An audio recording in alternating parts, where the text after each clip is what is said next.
libatkan Allah dulu, baru gitu loh, kan gitu. Baru kita libatkan manusia. Kalau ibu jadikan Allah nomor satu, Allah datangkan nanti orang-orang yang bantu ibu. Allah punya cara.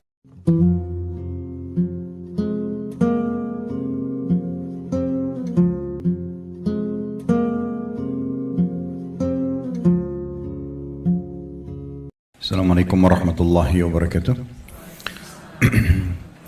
Alhamdulillah, tidak pernah berhenti lisan kita sebagai seorang muslim memuji dan memuja Allah subhanahu wa ta'ala atas segala nikmat yang Allah limpahkan kepada kita, terutama kita masih dijadikan sebagai seorang muslim dan mukmin, yang tentunya dengan itu kita jadi mengenal siapa Tuhan yang menciptakan seluruh alam semesta ini termasuk diri kita sendiri, dan juga apa tujuan kita berada di muka bumi ini, apa yang harus kita kerjakan, apa yang harus kita jauhi, dan apa yang boleh kita nikmati dan apa yang tidak boleh kita nikmati. Sebagaimana kita sudah tahu dalam agama Allah, dalam agama Islam ada halal dan ada haram. Dan itu sebuah kenikmatan yang luar biasa karena kita akan punya panduan hidup. Baik Bapak Ibu sekalian, kita coba masuk dulu ke sebelum mukaddimah. Ada kata pengantar yang disampaikan oleh penulis.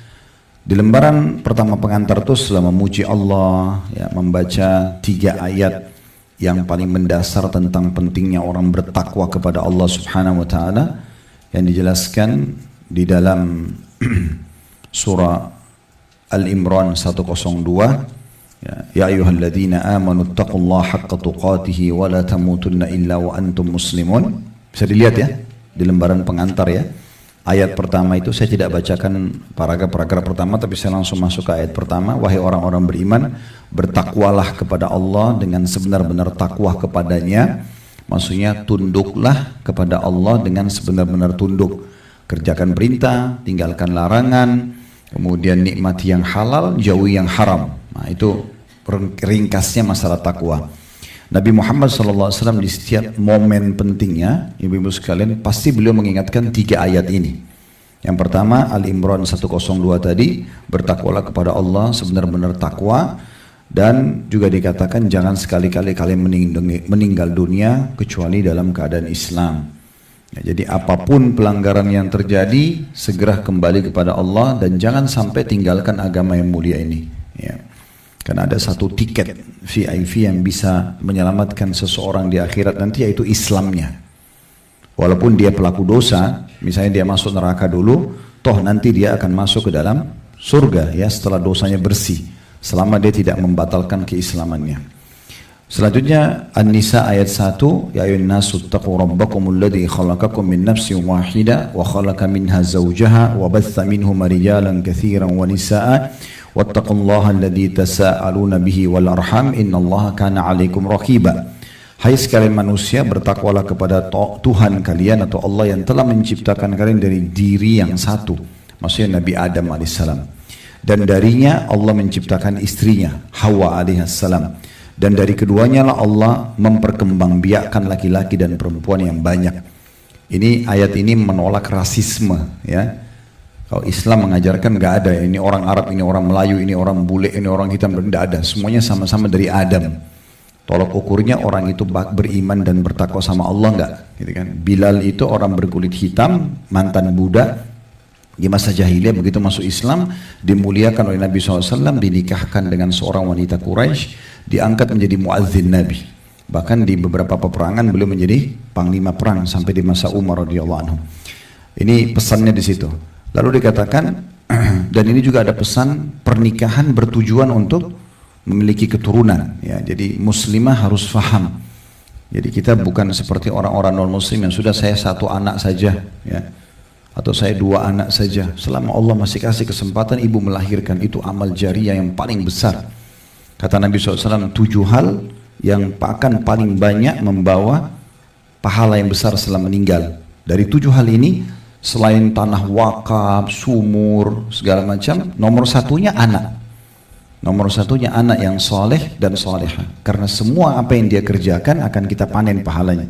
Saya sekarang duduk sini ngajar Bapak Ibu sekalian, orang tua saya panen pahalanya, walaupun mereka sudah meninggal. Bahkan semuanya, cara jalan, cara berbicara, Apa saja kan dari kecil kita ajar anak kita itu semuanya, ya, jalan, ngomong, pakaian, semua itu akan terus jadi pahala per detiknya. Itu pahala yang sangat besar.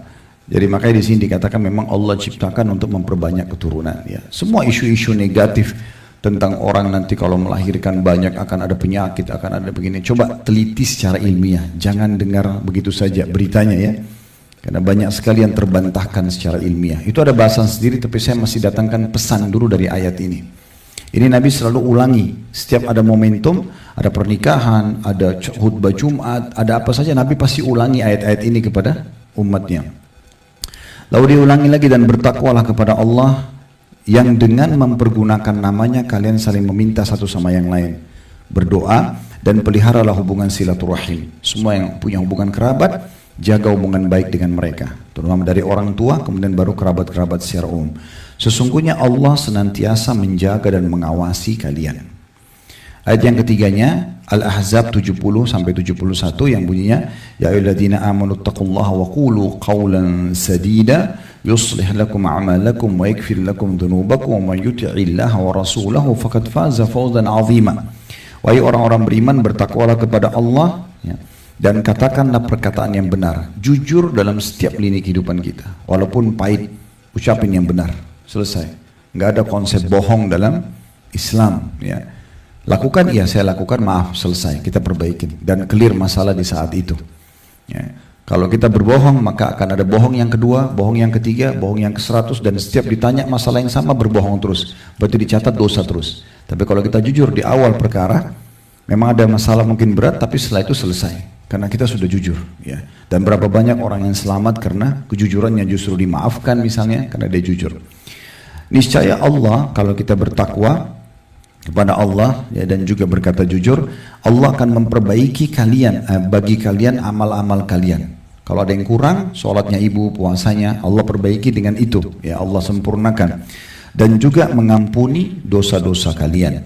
Barang siapa yang mentaati Allah dan Rasulnya, maka sungguh dia telah mendapatkan kemenangan yang besar.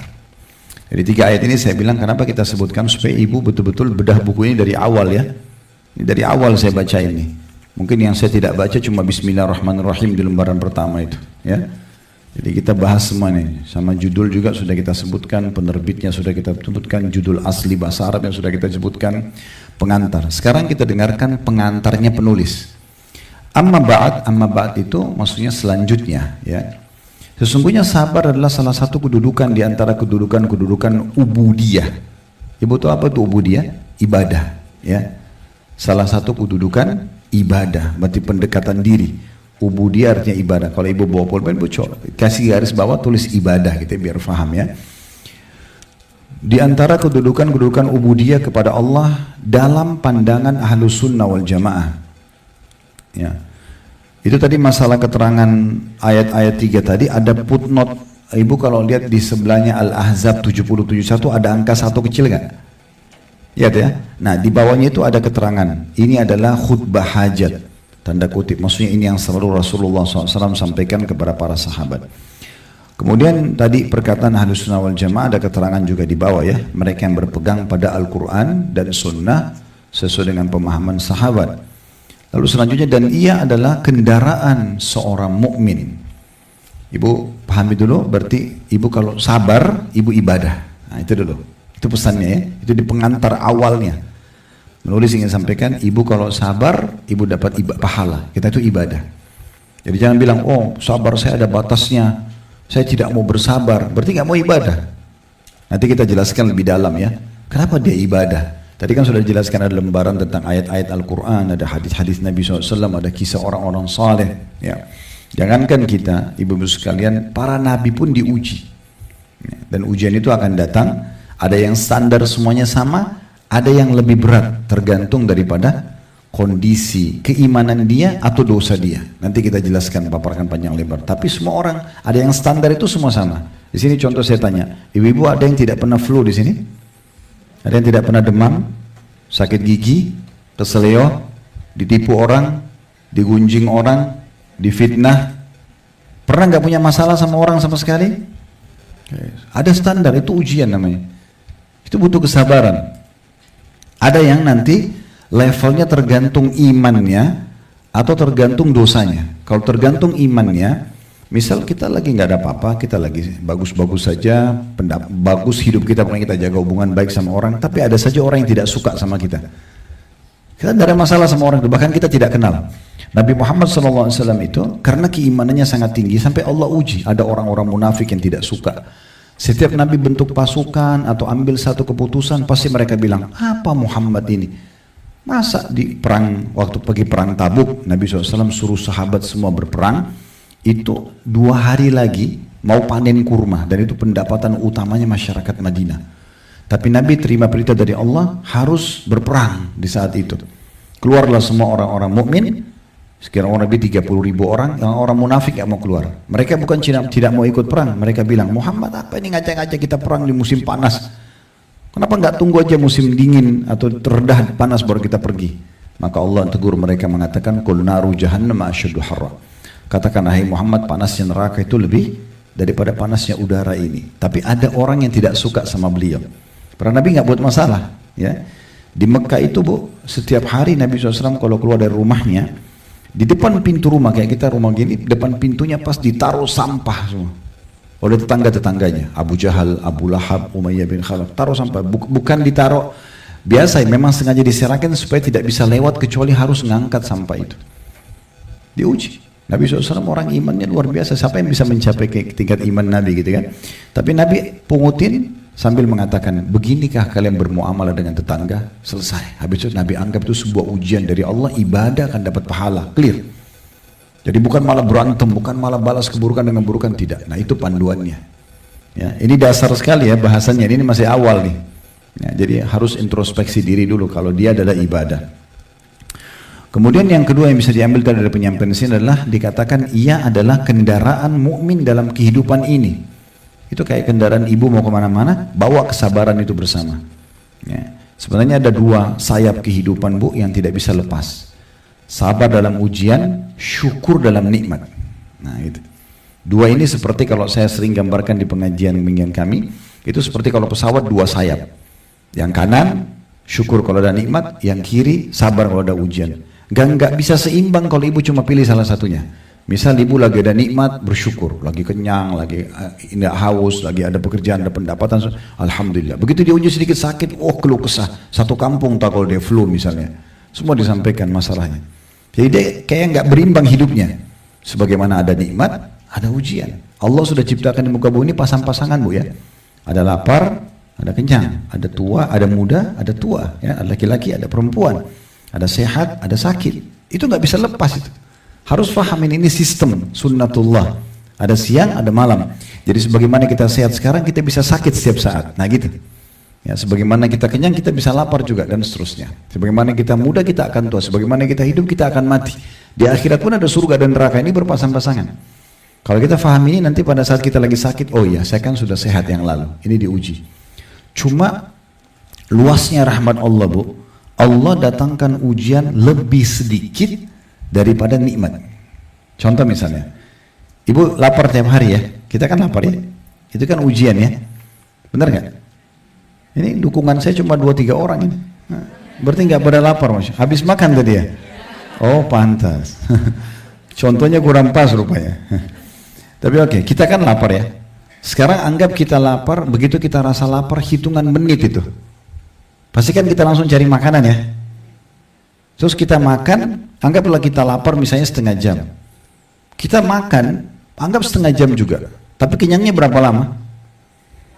3 jam, 4 jam, 5 jam baru lapar. Coba, berarti ujiannya itu datang kecil. Nikmatnya besar, selalu begitu. Ibu setahun 360 hari gak pernah sakit. Awal tahun depan flu seminggu. Itu aja sudah satu kampung yang tahu kalau dia flu. Semua dikeluhkan. Padahal kalau dia adil, dia fair, kan dia 1 tahun sehat. Kalau bicara masalah keadilan, harusnya setahun juga sakit. Ya nggak? Setahun sehat, setahun sakit, harusnya gitu. Tapi itu nggak pernah begitu Allah kasih. Pasti ujian lebih sedikit. Ya, dikasih lebih sedikit, selalu begitu. Ibu coba cek dalam kehidupan kita selama ini sudah berapa tahun ibu jalani kehidupan, mana lebih banyak, nikmat atau ujian? Pasti akan lebih banyak nikmatnya. Karena tiap hari kita lapar, tiap hari kita haus, hilang semua tuh. Tiap hari kita capek bisa istirahat, kita butuh pakaian tiap hari kita pakai baju, kan gitu. Kita butuh kendaraan tiap hari kita bisa transportasi, dan terlalu banyak nikmat yang kalau kita mau rincikan ya. Oleh karena itu hati-hati sekali, jangan sampai sedikit ujian datang sudah seperti semua kebaikan Allah kasih dilupakan. Nah, ini nanti jauh dari ibadah tadi, ya gitu. Nanti kita akan lebih jauh bahas masalah itu. Jadi kalau ibu bangun pagi, flu, demam misalnya, itu flu lah, anggap flu. Jangan salahin AC, nggak ada gunanya. Oh AC-nya semalam saya terlalu kecilin misalnya. Dan harusnya 25 aja, tadi 16 jadi saya flu. Nggak ada hubungannya sama AC itu. Ujian lagi datang, ya. Jadi nggak usah salahin AC, nggak usah salahin suami. Misalnya kalau suaminya yang dingin AC-nya, nggak usah salahin misalnya minum air es tadi pada saat mau bangun tidur. Itu nggak ada hubungannya. Ya. Karena biar tidak minum air es, biar AC tidak dingin. Kalau Allah takdirin flu, harus flu pada pagi itu. Nah tugasnya sabar ya. Kita terima itu keputusan Allah, lalu kita ikhtiar, cari jalan keluarnya. Minum teh hangat, minum obat, konsultasi sama dokter. Nah oke, itu sabar namanya. Ya, dan Allah subhanahu wa ta'ala dengan kemahadilannya bu, pasti akan memberikan ibu perangkat-perangkat di saat ujian datang. Coba pekah deh. Kita lagi sakit nih, ada pemikiran kita muncul untuk minum obat apa? Ke dokter mana? Dan termudahkan. Gitu. Saya pernah ketemu sama satu ibu pengajian sudah sangat tua di salah satu pengajian dulu di Jakarta Pusat. Mungkin umur ibu itu sudah 80 tahun. Datang, Ustaz, saya lagi sakit, saya ke Jakarta ini karena saya mau berobat. Ada penyakit apa gitu disebutin sama dia.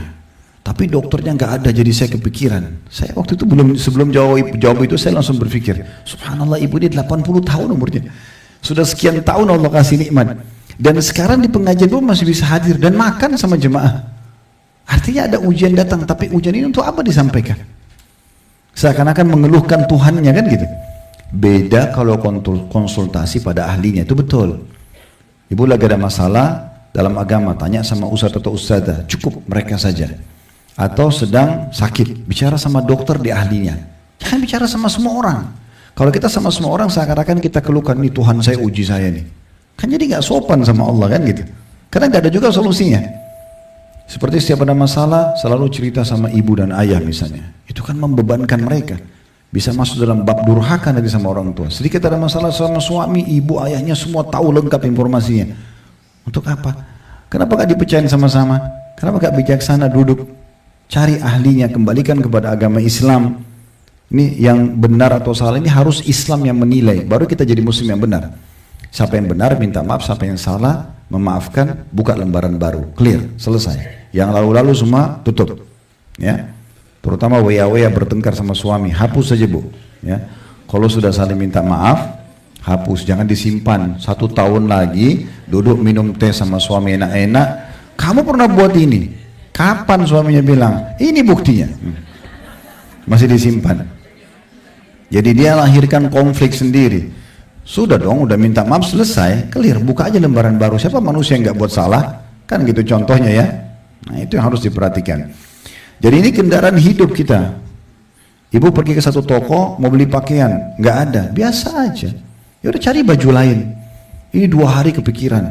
Toko itu dicerita terus, toko itu saya datang, habis bajunya, tanya pegawainya kapan datang lagi barangnya, kenapa habis, siapa pembeli terakhirnya, panjang ceritanya. Ini terutama ibu-ibu ya, karena selalu dominan perasaan. Datang ke restoran janjian sama suami, pas mau masuk restoran, ternyata restorannya tutup. Biasanya kalau laki-laki itu, kami laki-laki ini dominan akal. Akal itu masalah solusi ya. Jadi kalau pasti restoran tutup nih, pasti akan berpikir suami, udah kita cari restoran lain aja. Perempuan kadang-kadang enggak turun dulu tanya ketuk, kenapa bu tutup? Apa masalahnya? Dan seterusnya. Nah itu contohnya. Padahal udahlah, sabar aja. Misalnya kalau enggak dapat ya sudah cari yang lain kan biasa aja. Baju ini enggak dapat beli baju lain, makanan enggak dapat yang lain, kan gitu. Karena umumnya di muka bumi ini semuanya kemasan. Kemasan saja. Nih orang makan di daun pisang sama orang makan di piring emas. Bedanya apa? Kemasannya. Tujuannya? Makan. Kan sama aja. Jadi kalau nggak dapat makanan kesukaan ini, cari makanan yang lain. Biasa aja. Baju, kemasan. Kan gitu. Nggak dapat baju yang ini, cari baju yang lain. Masih banyak solusinya kan gitu. Nah seperti itu. Jadi ini kendaraan hidup bu ya. Ini pesan yang beliau sampaikan nih. Dan harus difahami sabar adalah kendaraan seorang mukmin dalam kehidupan ini. Yang dengannya dia dapat melewati berbagai urusan yang sulit. Makin ibu sabar, ya udahlah nggak bisa ini ya sudah, nggak bisa makan sana ya udah, dapat baju ini ya sudah, mudahin aja. Maka makin mudah dia melalui kehidupan. Dan dengannya ia dapat membangun kejayaan atau nama harum pribadinya. Orang kalau tidak banyak konfliknya, tidak banyak keluh kesahnya, itu harum namanya. Ya, orang muslim itu Bu, harus menjadi orang yang tidak diketahui masalahnya. Ibu jalan, biarkan orang nilai ibu ini orang yang paling sempurna. Iya, nggak pernah keluh kesah, nggak pernah ngomong sama orang. Ngobrol biasa aja, apa kabar sana. Jadi gak usah kita, oh kamu mau dengar gak ceritaku? Wow, mulai udah curhat tuh, 3 jam, 4 jam cerita sama orang. Kalau di depan kita ini orang yang kita cintai, misalnya orang tua kita nih ya, kita tambah beban buat mereka kepikiran masalah kita. Dan banyak anak-anak gitu sudah berumah tangga, ribut sama suaminya, sama istrinya, sampaikan orang tua. Begitu baikan gak disampaikan, orang tua kepikiran terus tuh. Kan masuk dalam bab durhaka itu. Tiba-tiba orang tuanya dengar, oh sudah safar sama-sama, padahal tadinya sudah mau cerai ini ceritanya, kan gitu. Ini kan beban. Tapi kalau yang kita ceritakan di depan kita itu musuh, orang yang ibu baru kenal, biasa baru di pengajian begini, mau dengerin nggak curhatan saya, langsung minta nomor telepon, langsung cerita, buruk suaminya, buruk pembantunya, buruk kendaraannya. Ini satu waktu bisa jadi musuh, karena kan kita baru kenal. Dan ibu kalau temukan ada orang baru kenalan sudah ceritakan keburukan, terutama tetangga bantalnya, suaminya, jangan berteman dengan dia. Satu waktu ibu pasti akan digosipin juga sama dia. Ya, jadi orang mukmin itu tidak begitu. Ngobrolnya itu konsultasi hanya sama ahlinya. Curhat, Ustaz saya mau curhat kan masalahnya bebannya berat. Wudu, sholat, curhat sama Sang Pencipta Allah. Karena kalau kita ada nikmat yang ciptakan kita Allah, yang ciptakan nikmat Allah, yang bisa menambahnya hanya Allah. Gak usah minta sama manusia. Kalau kita lagi ada masalah yang ciptakan kita, Allah yang ciptakan masalah itu, Allah yang bisa kasih jalan keluar, hanya Allah. Kayak gitu. Makanya para nabi-nabi, para orang-orang saleh, nanti kita dengar kisah-kisahnya ke depan, luar biasa mereka. Masalah apapun langsung kembali kepada Allah. Para salafus saleh itu, Bapak Ibu sekalian, kalau sendalnya putus, langsung angkat tangan ke langit, ya Allah sendal saya putus gantikan. Minta sendal sama Allah.